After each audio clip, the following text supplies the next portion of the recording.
There's something radically wrong with the system of education that has given us a balance sheet with life that shows us hopelessly in the red and groping for the road to self-determination as if we were so many animals lost in the jungle. I want to know two things about this system. First, what is the major weakness of the system? Second, how can this weakness be eliminated? The floor is yours again. Please, stick to the question and stop trying to decoy me into the discussion of deep abstract subjects. That's definite, is it not? You leave me no choice but that of direct answer. To begin with, the public school system approaches the subject of education from the wrong angle. The school system endeavors to teach children to memorize facts instead of teaching them how to use their own minds. Is that all that is wrong with the system? Oh no, that is only the beginning.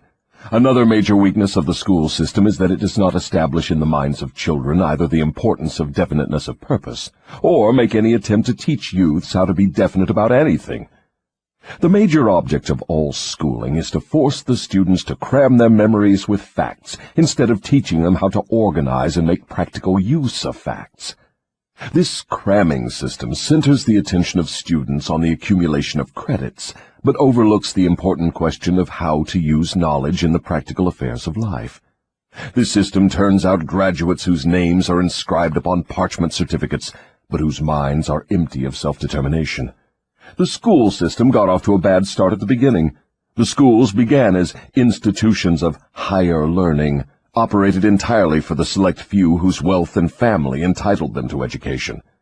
Thus, the entire school system was evolved by beginning at the top and working back down to the bottom.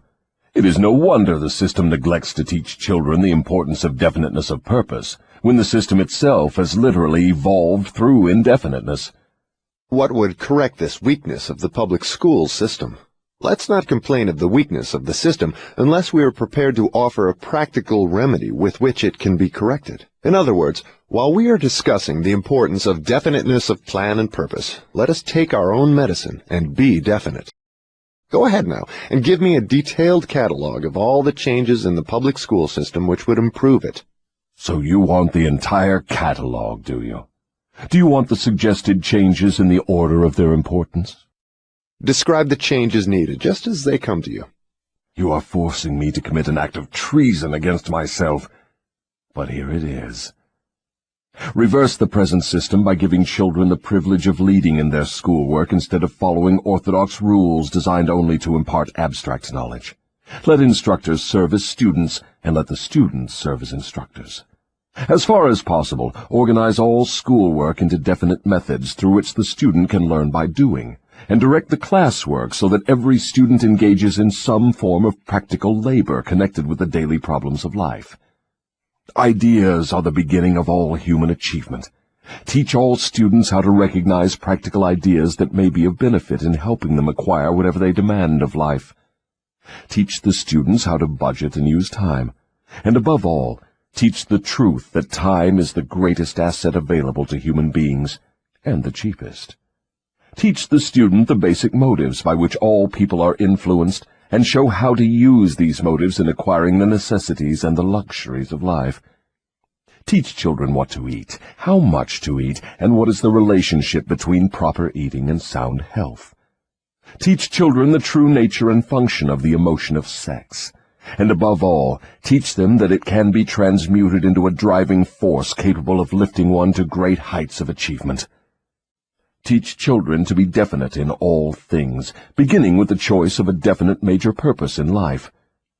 Teach children the nature of and possibilities for good and evil in the principle of habit, using as illustrations with which to dramatize the subject the everyday experiences of children and adults. Teach children how habits become fixed through the laws of hypnotic rhythm, and influence them to adopt, while in the lower grades, habits that will lead to independent thought. Teach children the difference between temporary defeat and failure, and show them how to search for the seed of an equivalent advantage which comes with every circumstance of defeat. Teach children to express their own thoughts fearlessly, and to accept or reject at will all ideas of others, reserving to themselves always the privilege of relying upon their own judgment. Teach children to reach decisions promptly and to change them, if at all, slowly and with reluctance, and never without a definite reason. Teach children that the human brain is the instrument with which one receives from the great storehouse of nature the energy which is specialized into definite thoughts, that the brain does not think, but serves as an instrument for the interpretation of stimuli which cause thought. Teach children the value of harmony in their own minds, and that this is attainable only through self-control. Teach children the nature and the value of self-control. Teach children that there is a law of increasing returns which can be and should be put into operation as a matter of habit, by rendering always more service and better service than is expected of them. Teach children the true nature of the Golden Rule, and above all show them that through the operation of this principle, everything they do to and for another, they also do to and for themselves. Teach children not to have opinions unless they are formed from facts, or beliefs which may reasonably be accepted as facts. Teach children that cigarettes, liquor, narcotics, and overindulgence in sex destroy the power of will and lead to the habit of drifting.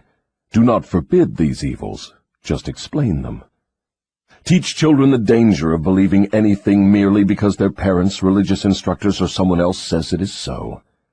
Teach children to face facts, whether they are pleasant or unpleasant, without resorting to subterfuge or offering alibis. Teach children to encourage the use of their sixth sense, through which ideas present themselves in their minds from unknown sources, and to examine all such ideas carefully. Teach children the full import of the law of compensation as it was interpreted by Ralph Waldo Emerson, and show them how the law works in the small everyday affairs of life. Teach children that definiteness of purpose, backed by definite plans persistently and continuously applied, is the most efficacious form of prayer available to human beings. Teach children that the space they occupy in the world is measured definitely by the quality and quantity of useful service they render the world.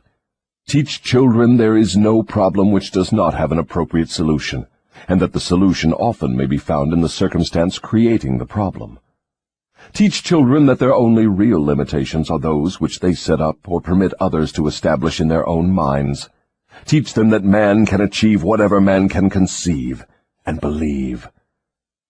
Teach children that all schoolhouses and all textbooks are elementary implements which may be helpful in the development of their minds, but that the only school of real value is the great university of life, wherein one has the privilege of learning from experience. Teach children to be true to themselves at all times, and since they cannot please everybody, therefore to do a good job of pleasing themselves. That is an imposing list, but it seems conspicuous by the fact it ignores practically every subject now taught in the public schools. Was that intended? Yes. You asked for a list of suggested changes in public school curricula which would benefit children. Well, that is what you got. Some of the changes you suggest are so unorthodox they would shock most of the educators of today, wouldn't they? Most of the educators of today need to be shocked. A good sound shock often helps the brain that has been atrophied by habit. Would the changes you suggest for the public schools give children immunity against the habit of drifting? Yes, that is one of the results the changes would bring, but there are others, too.